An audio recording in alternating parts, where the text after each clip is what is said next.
আসসালামু আলাইকুম।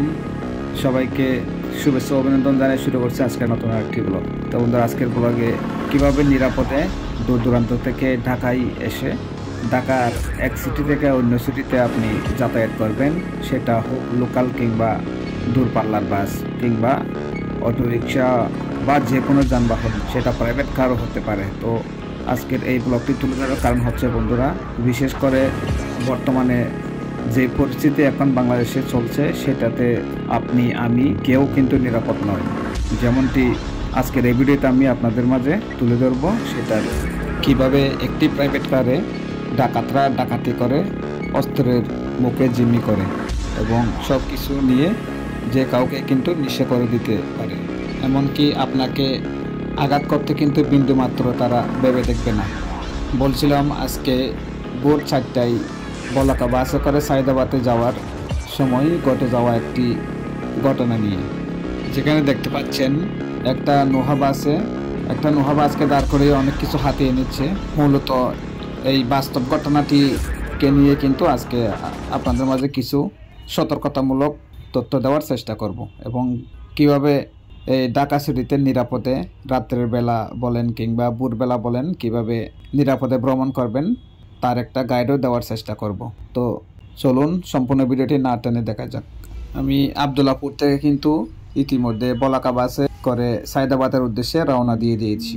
আপনি দেখতে পারবেন যে ঢাকা সিটিতে অনেক জায়গায়, বিশেষ করে বাস স্ট্যান্ডগুলোতে বা যেখানে জ্যাম লাগে সেখানে জ্যামের মধ্যে কিন্তু অনেক সময় ছুরি কিংবা অন্যান্য অস্ত্র ঠেকিয়ে আপনার মোবাইল বলেন, টাকা বলেন, যে কোনো ব্যবসায়ী কিংবা যে কোনো যাত্রীদেরকে টার্গেট করে ওই সন্ত্রাসী বাহিনীগুলো কিন্তু ছিনতাই করে। আমাদের গাড়িটি চলন্ত অবস্থায় কিন্তু ভিডিও করেছি, ভালোভাবে করতে পারেনি। এর মধ্যে দেখা যাচ্ছে যে এক পাশে একজনের সবকিছু হাতিয়ে নিচ্ছে এবং অন্য পাশে 4-5 জন কিন্তু ছুরি, দা এবং অন্যান্য অস্ত্র নিয়ে কিন্তু তাদেরকে জিম্মি করে আছে।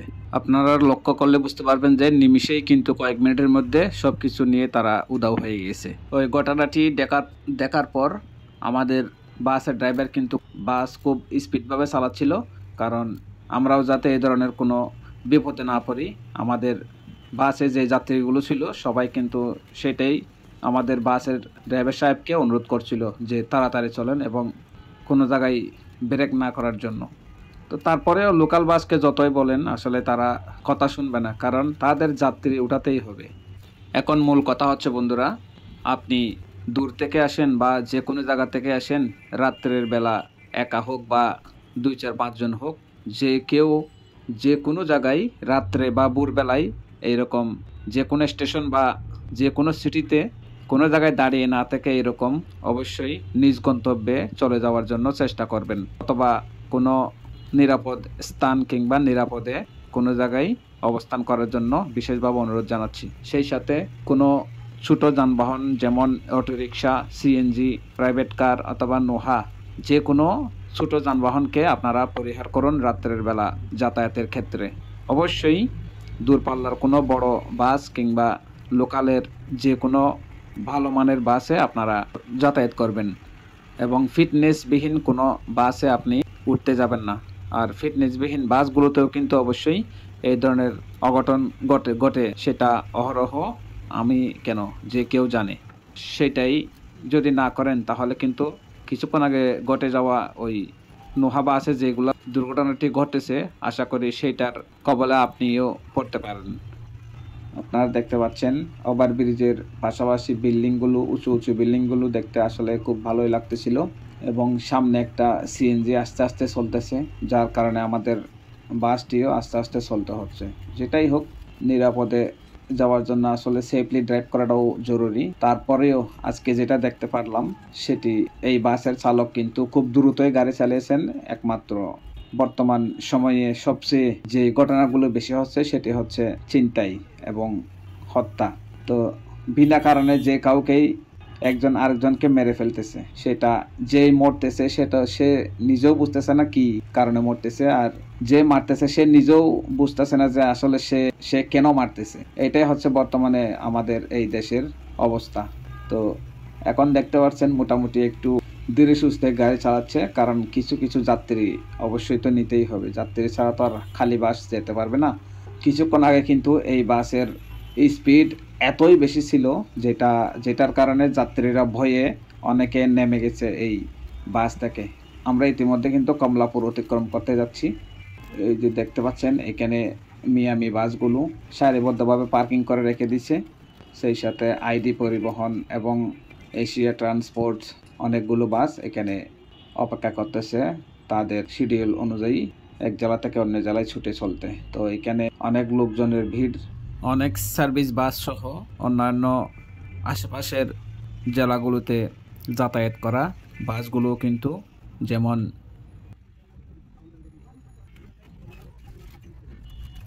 এখানে দেখতে পাচ্ছেন এশিয়া ট্রান্সপোর্টের এবং মিয়ামি এয়ারকনের অনেক বাস কিন্তু দাঁড়িয়ে আছে।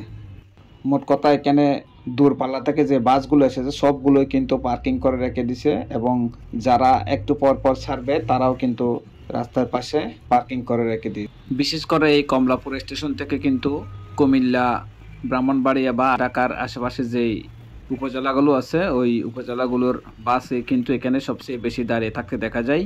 ঠিক যেমনটা দেখতে পাচ্ছেন তিশা, প্লাটিনাম এবং মিয়ামি এয়ারকন, সেই সাথে লাল সবুজের এসি, নন এসি এবং অন্যান্য ঢাকা সিটিতে সার্ভিস দেওয়া আরও কিছু বাস সহ। এবং এখন দেখতে পাচ্ছেন স্লিপার বাসগুলো ও হুন্ডাই বাসগুলো, যা দেখতে অসাধারণ লাগতেছে।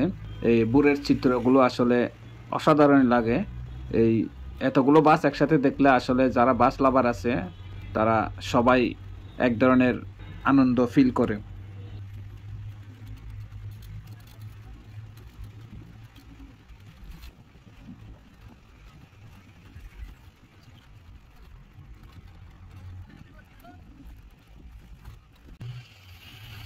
দেশ ট্রাভেলসের একটি হুন্ডাই ইতিমধ্যে আমাদেরকে ওভারটেক করে সামনে ওদিকে চলে যাচ্ছে। আমরাও কিন্তু নির্দিষ্ট গতিতে ছুটে চলছি সাইদাবাদ এর উদ্দেশ্যে। আমরা কিন্তু আর বেশি সাইদাবাদ থেকে খুব একটা বেশি দূরে নেই, বলতে গেলে খুব কাছাকাছি চলে এসেছি।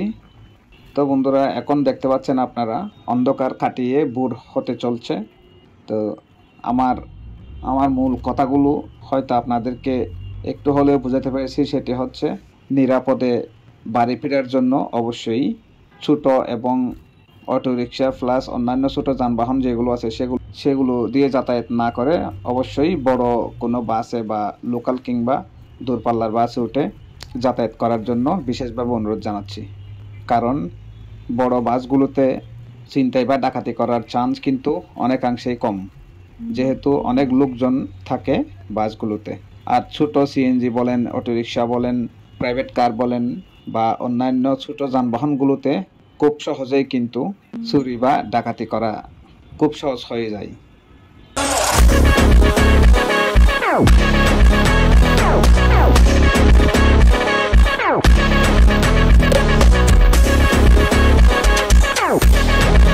তো আপনারা দেখতে পাচ্ছেন ইতিমধ্যে আমরা কিন্তু সাইদাবাদের জনপদ মোড় দিয়ে কিন্তু প্রবেশ করতেছি।